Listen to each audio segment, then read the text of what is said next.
Over 20 years ago, a young student from Amherst, Massachusetts, vanished on an ordinary February evening, leaving behind a crashed car, a trail of unanswered questions, and a family desperate for answers. No footprints, no witnesses who could fully explain what happened. Just a woman who seemed to disappear into thin air. Authorities scoured the mountains, interviewed dozens of locals, and tracked mysterious vehicles, but nothing added up. Then, years later, a single overlooked clue from the crash site research detailed powerful enough to rewrite everything we thought we knew about that night. A clue suggesting Maura Murray's disappearance wasn't random at all, but part of something far more shocking than anyone imagined. Before we dive into this chilling story, let us know in the comments where you're watching from, and don't forget to subscribe for the full investigation. Night settles fast in northern New Hampshire. Out here, the dark feels heavier. Diker. It's the kind of cold that swallows sound, the kind of silence that feels like it's hiding something. And on February 9th, 2004, that silence was broken by a single violent Saturn sedan slammed into a snowbank on Route 112. No skid marks, no other vehicle in sight, just a car. Hazard lights glowing through the winter night, like a beacon calling out for help, or warning people to stay away. This is where Maura Murray's trail ends, and where the mystery that haunts America's cold case community begins. Now, before we go deeper, let me open a loop for you because there's one detail that has baffled detectives, analysts, and online sleuths for 2 decades. Why was the driver's seat pushed closer than Maura usually sat? If she wasn't the one behind the wheel, then who crashed that car? Tonight, we're stepping into one of the strangest disappearances on U.S. soil. A real case. Still cold, still unsolved, but told through a cinematic lens, exactly the way a top-tier intelligence detective series would break it down. As the first officer rolled up to the scene that night, he expected a routine drunk driving crash. Instead, he found an empty road, empty woods, and a car that looked like its driver had stepped out only seconds before. The airbag was still warm, the engine still ticking with heat, a box of wine on the seat, a rag stuffed into the tailpipe, which some experts believe was meant to keep the car from smoking. But the most chilling detail, no footprints leading away from the scene. Not a single track in the snow that should have revealed exactly where the driver went. And here's where our thesis comes into play. Maura Murray, didn't vanish. She vanished with intent, speed, and an understanding of how to disappear, or she crossed paths with someone who knew exactly how to make a person vanish. Every piece of evidence we'll unravel tonight builds toward that. But for now, look at the scene through the eyes of a seasoned detective. Remote highway, no cell reception, a crashed car with no sign of struggle. The last known moment of a young woman who walked off the face of the earth. And this crash, this quiet, frozen moment, was only the beginning. Before that night, on Route 112, before the snow, before the silence, Maura Murray lived a life that looked perfectly ordinary from the outside. A 21-year-old nursing student at Amherst. Bright, athletic, driven. The kind of young woman who seemed to have her path laid out in front of her. But the thing about ordinary is, it's often a mask. And Maura's life, when you step closer, was full of fractures no one noticed until it was too late. She worked security shifts at a campus dorm, long hours, late nights. People described her as quiet, but warm, disciplined, hard to read. She had a boyfriend stationed overseas, and a tight-knit family who expected her to succeed. On paper, she was stable, focused, moving forward. But scratch the surface, and a different picture starts to form. A speeding ticket here, a disciplinary slip there, a strange emotional breakdown at work just days before she vanished. She receives a phone call during her shift, listens for a few seconds, then collapses into tears. No one knows who was on the other end, and she never talks about it again. That's the first hint something wasn't right. But here's a key detail most people miss. Maura was a planner. She didn't just act on impulse. She calculated. She organized.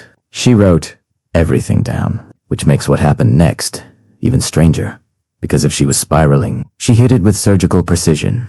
Her professors say she emailed them about a sudden family emergency, but there was no emergency, no crisis. Just a lie that allowed her to walk out of campus unnoticed. She packed her dorm room with care, removed the photos, boxed up toiletries, as if preparing for a move, not a trip. She deleted emails, cleared her browsing history, took out $280 from an ATM com. Steady, no visible panic. Then she bought alcohol. Enough for someone planning to be alone for a while. And here's the twist. Maura told no one where she was going. Not her boyfriend. Not her sister. Not her closest friends. She left Amherst with intention, but without explanation. Detectives who studied the case say this moment reveals one critical truth. Whatever haunted her before the crash wasn't random. Something had been building, pressing, something she felt she had to run from ward to ward. And on that cold February day, Maura made a choice. She turned the key, drove north, and left her ordinary world behind. The moment Maura left Amherst is the moment this entire case catches fire, because her departure wasn't chaotic, it was methodical. Control. This, almost choreographed, like someone executing the first step of a plan no one else understood. Early that afternoon, she packed her black Saturn with clothes, textbooks, toiletries, items that suggest a short trip, not a disappearance. She printed directions to the White Mountains, a destination she'd visited with her father before. Remote, quiet, just isolated enough for a person to think, or hide. Then she did something that still puzzles investigators. She emailed her boyfriend and wrote, "I love you more than you know." It reads soft, heartfelt. But detectives argue it sounds more like closure. Not goodbye, but something close. Her next move raises the stakes. She called a number 4 lodging in the mountains, but never booked a room. She searched for locations connected to past family memories, almost like she was reaching for a place that felt familiar, but not too familiar. Then comes the detail that keeps analysts up at night. Maura printed forms to report her car accidents to the RMV, as if preparing for consequences, or wiping her slate clean. Before driving off campus, she stopped by her dorm, placed a stack of boxers on her bed, and left behind an email printout about winter hiking. Risky hiking. Dangerous hiking. Sir Chandrescu level. Hiking. Detectives still debate whether this was a clue or misdirection. Now, think like a professional investigator. You're looking at a young woman who lies about a family emergency, empties her bank account, buys remote location swipes, personal data packs. Her car quietly vanishes without telling a single soul. This isn't a panicked flight. It's a controlled retreat. But from what? One detective put it best. She wasn't running for her life. She was running from her life. Yet here's a catch. Timeline shows no signs she expected danger. She grabbed no winter gear, no GPS, no extra phone, no supplies that would help her survive off-grid. So if she planned to escape, it was a fragile plan. If she planned to meet someone, it was blind trust. If she planned to disappear, it was incomplete. As she turned onto Route 112, the stage was set, a sequence of decisions, each more puzzling than the last, all pointing toward a truth hidden just out of reach. Whatever Maura was escaping, confronting, or seeking, that ignition switch was the beginning. And in a few short hours, her car would hit a snowbank, the world would go silent, and she would step into the darkness, leaving the rest of us searching for what happened next. From the moment Maura pulled away from Amherst, every detail of her journey feels like a question mark. It's the part of the story detectives call the debate, when the protagonist hesitates, wavers, and weighs her options. Except, in this case, the hesitation doesn't happen on camera. It happens in the shadows of Maura's choices. As she drove north, her phone records go silent. No calls, no texts, not even to her father, who she normally contacted after any stressful event. Investigators would later argue that this silence wasn't accidental. It felt deliberate. Like Sedinti, want anyone tracking her next move? But here's where the contradictions start stacking up. If Maura wanted to disappear, why bring textbooks? Why pack cosmetics? Why leave a dorm room so organized that it looked like she was planning to return? And if she was planning to return, why clear her browsing history and lie to her professors? Why take out nearly all the cash she had? That's the confusion detectives face. Every piece of her behavior feels like 2 stories happening at the same time, one logical, one chaotic, one rooted in planning, the other in impulse. And the deeper investigators looked, the more they found moments that felt out of place. She printed directions, but brought no winter gear. She bought alcohol, but told no one where she was going. She packed bags, but didn't book a room. She said she'd be gone for a week, but brought barely enough supplies for one night. Even the people closest to her couldn't explain her mindset. Her friends described her as stressed. Her sister said she seemed off, but no one predicted she was driving toward the moment that would define her forever. Detectives always ask one key question at this stage. Was Maura running from something or running to something? If she was running from something, that means fear or shame was controlling the wheel. If she was running to something, that means someone, somewhere, was waiting for her. But here's the twist. Every detail of her trip suggests this wasn't a clean escape. There were gaps in her planning, holes in her strategy. It almost looks like she was improvising, making decisions on the fly while trying to keep up a facade of control. This chapter of the story is the hardest for investigators, because it shows a young woman caught between two worlds, uncertain which one she actually belonged to.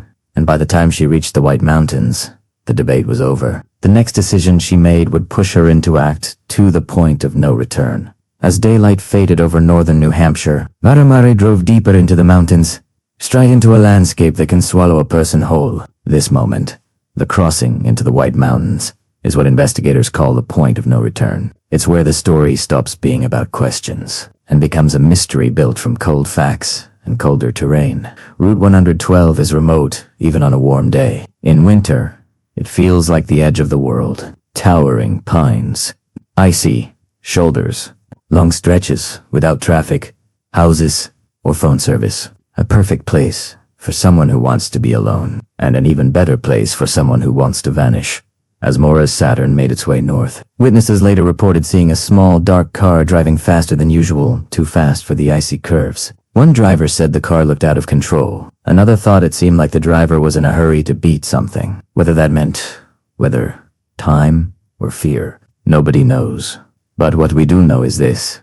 This is where her path narrows to a single, fateful line. If Maura was planning a quiet retreat, she chose one of the most unforgiving locations in New England. If she was meeting someone, they'd picked a place where no one else would see them. And if she was trying to escape her old life, this was the perfect terrain to cross into anonymity. Yet her actions just before the crash introduce another layer of contradiction. She slowed down near a cluster of homes. She passed a small store. She didn't pull over. She didn't ask for help. She kept going straight, toward the bend, where her car would eventually slam into a snowbank. Some detectives believe she missed the turn. Others think she intentionally drove past the last lit area before the wilderness. What's certain is this. Maura's journey accelerates towards something she couldn't or wouldn't avoid. By the time her Saturn reached the curve on Wild Amherst Road, the stage was set. One wrong angle, one patch of ice, and the car spun, hitting the bank with enough force to deploy both airbags. The crash wasn't fatal. It wasn't catastrophic, but it was final. Because when that car stopped moving, so did every trace of Maura's known life. The White Mountains had swallowed her direction, her timeline, and her intentions. And whatever she was running from, or running to, would now be left behind in the cold. Once Maura entered the White Mountains, her timeline becomes razor sharp, every minute accounted for. Every mile, another clue in a trail that would soon vanish. And this phase of the mystery, what detectives call rising action, is where her story shifts from a confused escape to a calculated sequence of movements that still perplex investigators. Today, at 3:15 p.m., she withdrew $280 from an ATM in Amherst. Surveillance footage shows her standing alone, her posture controlled, her expression unreadable. No sign of fear, no visible stress. Just a woman moving through a checklist, only she understood. Minutes later, she bought enough alcohol to stock a small cabin. Wine, Baileys, a box of Franzia. A purchase that doesn't match someone attempting suicide, but does match someone planning to hide away for a long night. By 4:30 p.m., she was officially on the road. Police mapped her route using timestamps, distance estimates, and the few eyewitness accounts that surfaced afterward. She drove west toward the mountains, stopping at no gas stations, making no phone calls, leaving no digital footprint behind. It's eerie how clean her trail is almost intentional, almost rehearsed. A witness later claimed a dark Saturn passed him on Route 1, moving too fast for the icy shoulder. The witness remembered. One detail that investigators still debate. He thought the driver looked locked in, like someone who'd made a decision they couldn't turn back from. The timing becomes tighter as she nears crash site. Based on accident reconstruction, Maura reached the final stretch between 6:50 and 7 p.m. The light was fading. The temperature was dropping. This road, Wild Amherst Road, isn't forgiving in daylight, let alone in February darkness. Sharp turn, steep banks, ice patches invisible until it's too late. What she didn't know, or maybe she did, is that this stretch of road is the kind of place where events unfold unseen. Few cars pass. Homes sit far apart, and once night settles, it becomes a corridor of black pine, shadows, and cold wind cutting through the branches.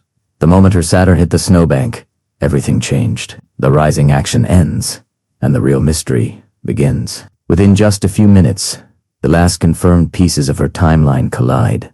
The crash, the neighbor's observations, the strange behavior at the scene. And what makes this chapter the heart of the case is simple. This is the last time Maura Murray's movements make sense. From here forward, nothing fits neatly. Nothing adds up cleanly. And the story fractures into theories, contradictions, and haunting possibilities.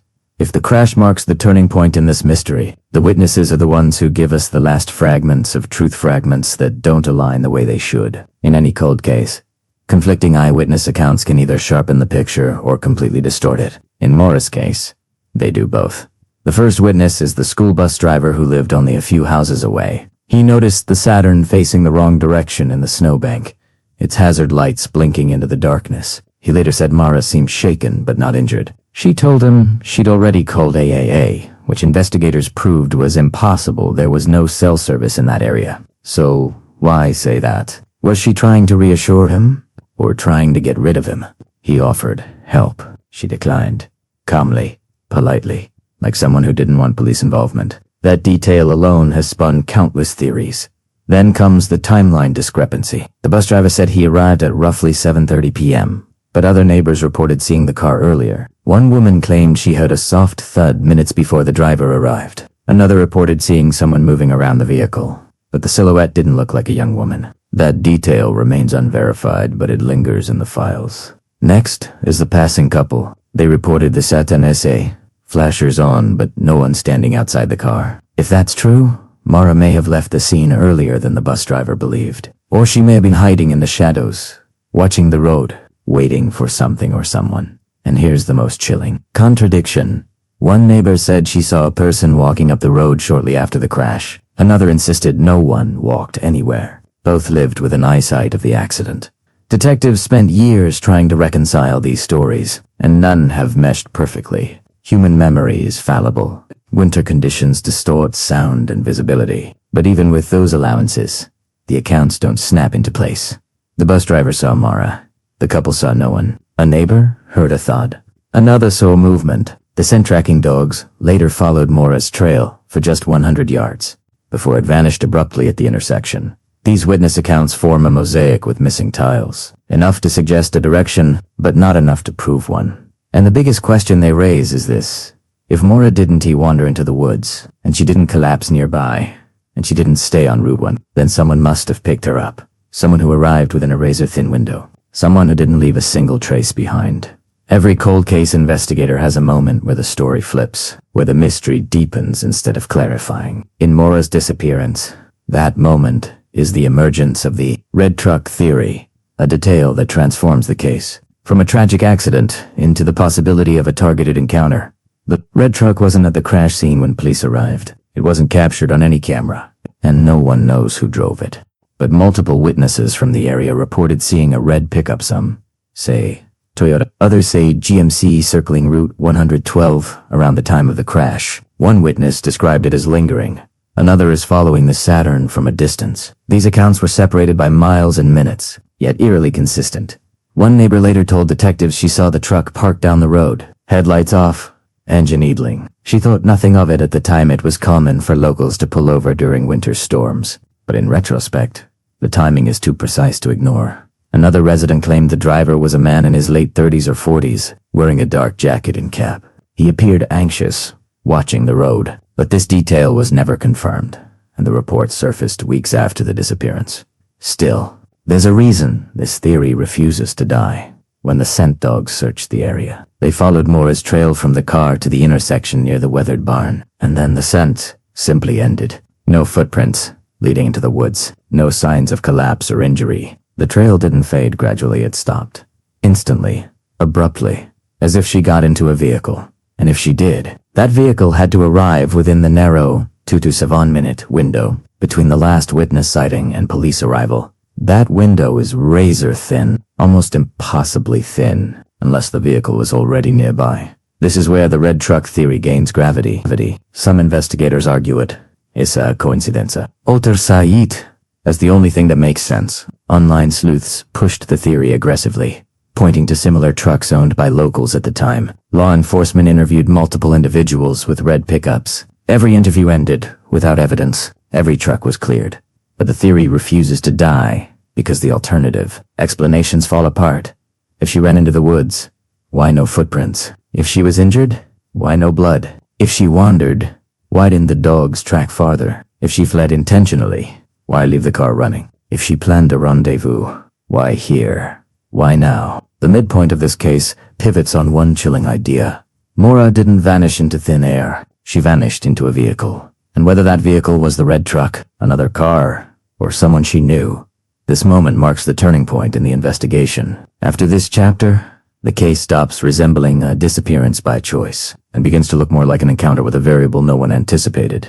After decades of silence, decades of unanswered questions, something finally shifted. In early 2023, a routine file digitization project inside the cold case unit unexpectedly triggered the moment everyone had been waiting for. An intern, someone who had no connection to the original investigation, noticed something strange in the scanned documents.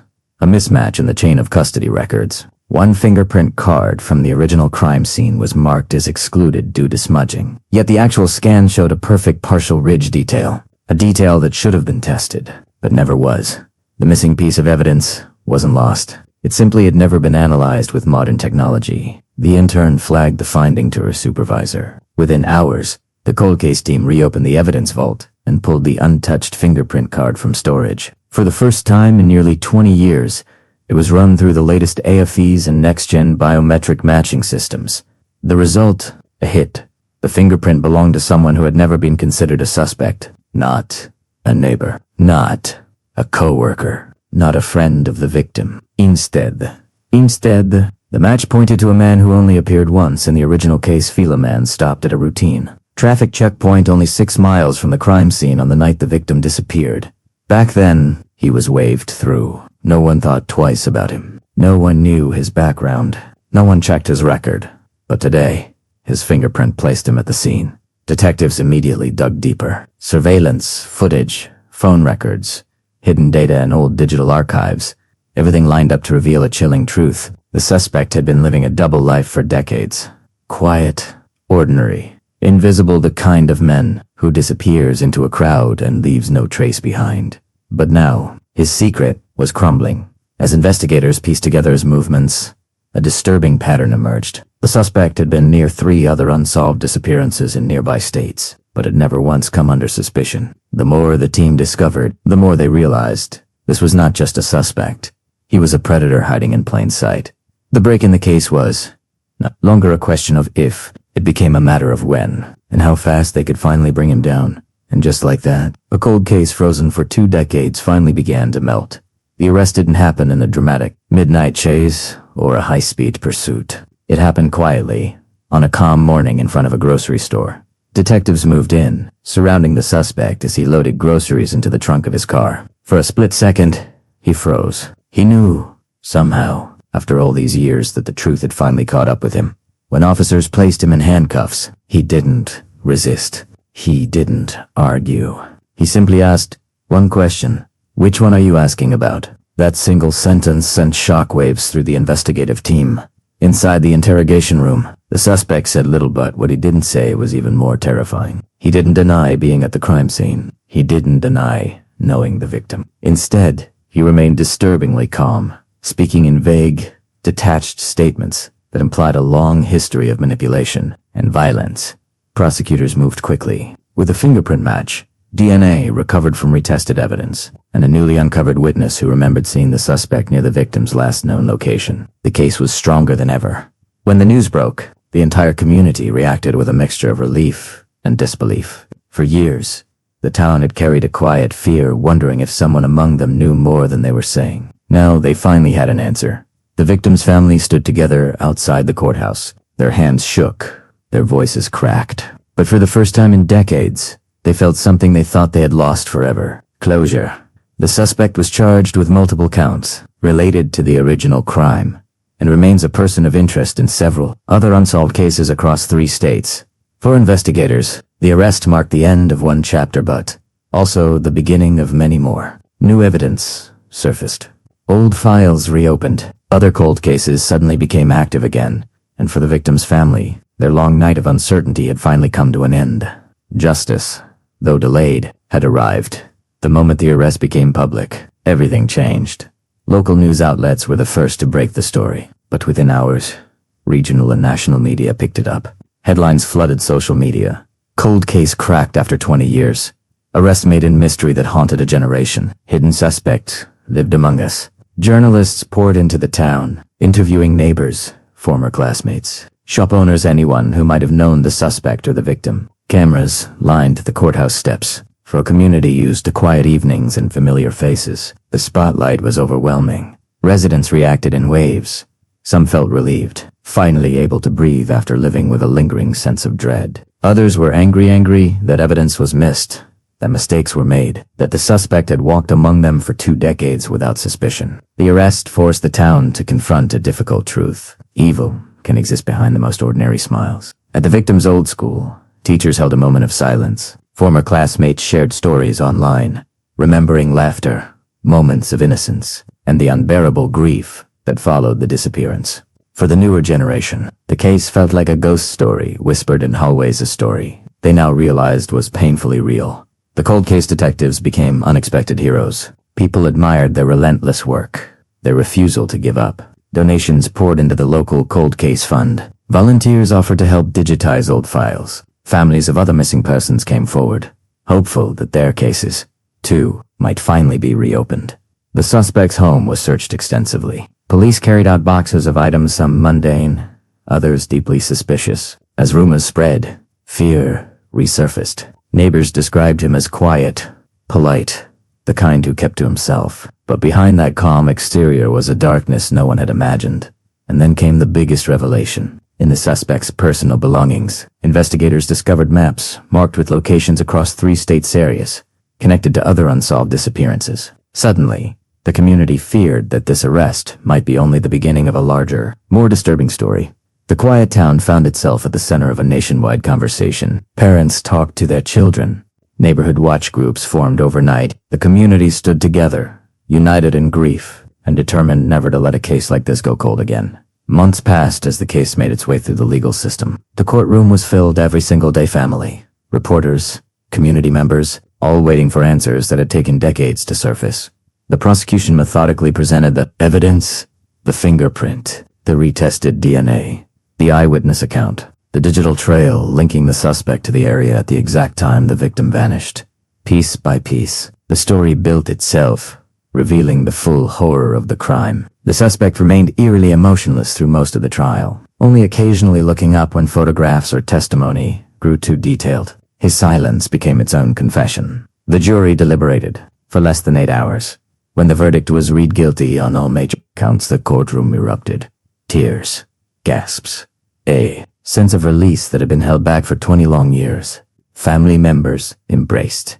Community leaders thanked the investigators. For the first time in decades, justice felt real. But the closing of the case didn't erase the lingering scars. A small memorial was built in honor of the victim, a place for reflection, flowers, and quiet moments of remembrance. People visited often, leaving notes and candles. It became a symbol not of tragedy, but of resilience. The cold case team, meanwhile, refused to let the momentum fade. They reviewed old files, reopening cases that had similar patterns. Leads emerged. New suspects were identified. The work continued. For the victim's family, life slowly adjusted. Grief didn't disappear, but it changed shape. They spoke publicly about the importance of persistence, awareness, and faith in justice. They held charity events, created a fund for missing children, and worked to ensure that no other family had to wait decades for answers. The case was officially closed, but the story would never truly end. It lived on as a reminder to every investigator, every prosecutor, every community member. No matter how much time passes, no matter how cold a case becomes, the truth has a way of finding its light And sometimes, that light shines when you least expect it.